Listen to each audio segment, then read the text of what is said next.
gaji. Nah nanti kalau pas dibayarkan gimana jurnal umumnya? Maksudnya ke ini ya. Apa yang kita berkurang?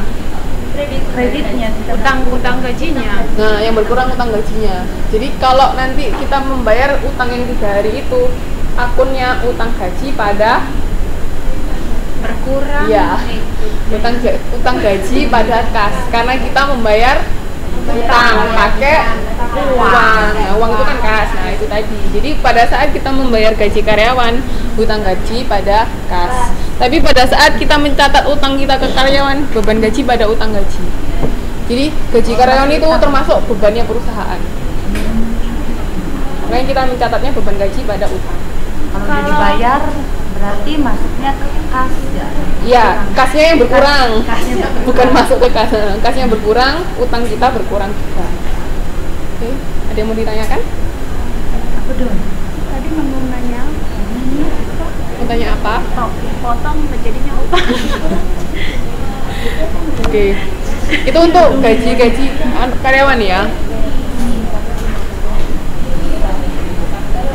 Nah, jadi ini misalnya biaya gaji ini kan sebulan harusnya kita bayar 4 minggu plus 3 hari tadi.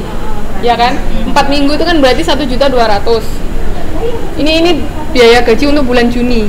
Kan buku besar itu per bulan biasanya. Yang transaksi atas ini loh.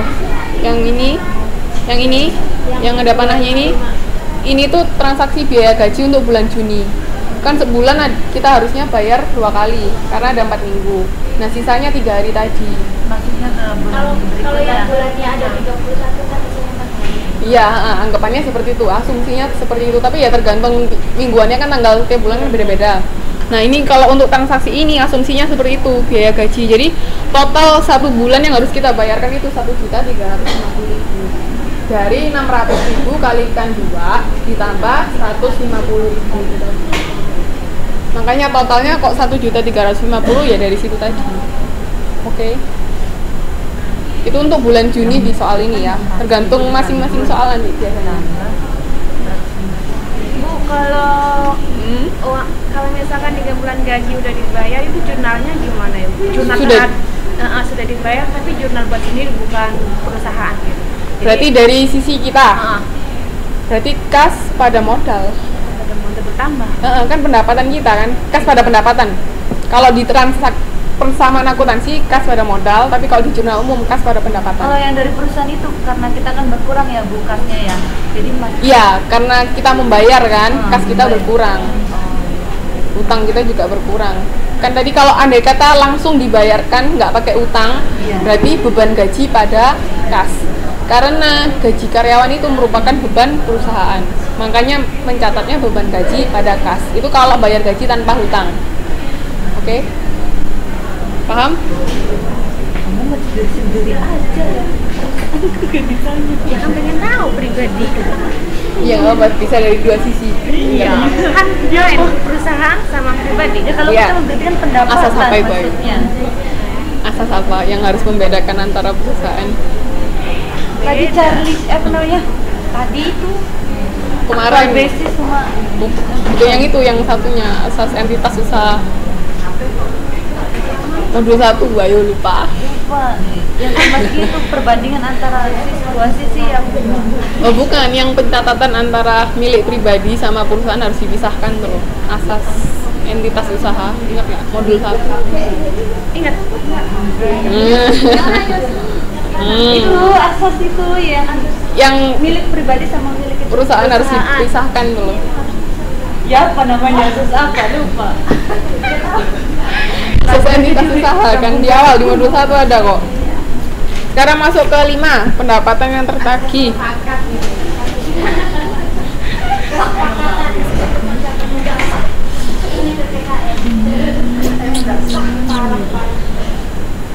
Ditanya dulu. Iya. Itu kan setiap itu kolomnya yang akun di tabungan itu kan ada nomor akun-akunnya. Jadi apakah nomor akun itu ada, maksudnya nomornya itu harus dipatenkan untuk akun? Sebenarnya ada, cuman kita nggak perlu terlalu itu juga nggak apa-apa. Harusnya ada aturannya. biasanya aktiva itu kepala 1, terus urutannya ada utang 2, misalnya kas itu 1-1 kalau nggak salah, 1-2 piutang, 1-3 apa. Tapi nggak perlu dipakai, nggak masalah kok itu kan cuman sebagai referensi yang mencatat aja biar tahu alurnya. Kalau nggak pakai itu nggak apa-apa. Kita melakukan penyesuaian, kita kan harus tahu. Oh iya, yang pakai, tapi kan sudah bisa dilihat dari akunnya aja, namanya aja sudah tahu kok biasanya. Jadi nggak usah terlalu memperhatikan referensi, nggak apa-apa sebenarnya. Oke, ya sama. Nah sekarang yang kelima ini tentang pendapatan bunga. Pendapatan yang tertagih. Contohnya usaha angkutan kilat memberi pinjaman wesel. Tahu wesel nggak? Wesel itu buat bayar sesuatu. Wesel ya bisa, pokoknya untuk membayar sesuatu pakai wesel. Berarti pembayaran. Kalau wesel kan ada dua, wesel bayar sama wesel tagih. Kalau wesel bayar, berarti kita untuk membayar sesuatu. Kalau wesel tagih berarti kita orang lain yang bayar ke kita. Ingat bedanya utang sama piutang nggak? Iya. Kalau utang, kalau utang orang lainnya. Kita yang banyak, kita yang bayar. Kalau utang kita punya utang sama orang lain. Kalau utang orang lain punya utang sama kita. Iya. Kan kamu yang bayar ke aku. Iya.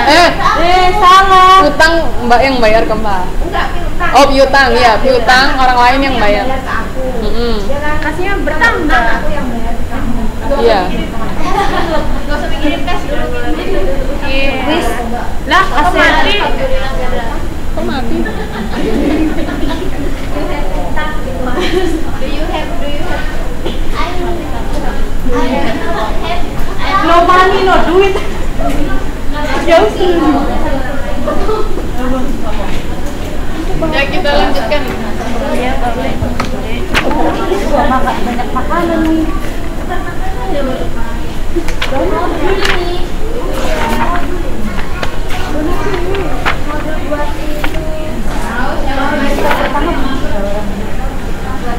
Itu aku ditaruh di sana.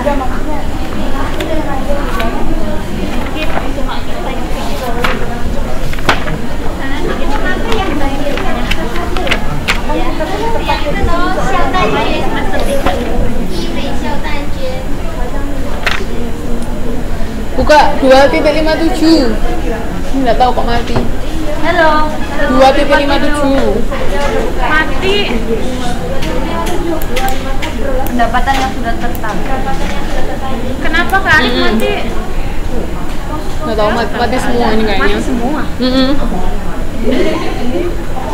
Nah ini jadi usaha angkutan kilat memberi wesel kepada langganannya. Berarti harusnya wesel tagih apa wesel bayar? Wesel bayar. Apa itu? Pinjaman. Wesel tagih ya. Yang sudah tertagih.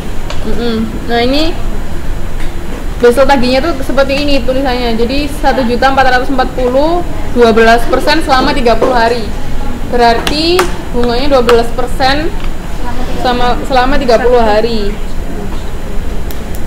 Periode bunganya ini kan wesel tagihnya diterbitkan tanggal berapa? Tanggal 10. Bisa dilihat di kolom itu Juni, 10 Juni kan? Berarti hari sisanya ada berapa? 20 dalam Juni kan 30.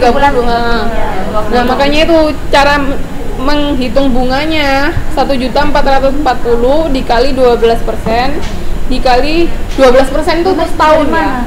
Iya Bu. Oh yang 1 tahun itu ada 12 itu bulan. biasanya bunga itu tahunan. Jadi kalau misalnya ada bunga berapa tahunan. Kalau misalnya nggak ada keterangan bunganya itu Berarti kalau jangka hitungannya untuk waktunya berapa 2 tahun, bulan? 24 ya Bu. Jadi 12% ini untuk 1 tahun. Anggapannya 360. Emang ada keterangannya ya? Dibulatin. Nggak ada keterangannya, makanya itu Berarti kan 1 tahun. biasanya bunga untuk 1 tahun kayak bunga di bank. Misalnya bunganya enggak tahunan. Tahunan. Tahuan nggak pernah taruh di itu, taruhnya di celengan Bu. Tapi biasanya rata-rata bunga itu tahunan. Makanya kenapa kok harus kita kalikan 20 per 360? Karena 20 hari dalam 360 hari. Kan jangka waktunya kan 20 hari dibandingkan Jadi 12% itu kan untuk 360 hari. Tapi karena bulan Juni sisanya cuma 20 hari, makanya 20 dibagi 360.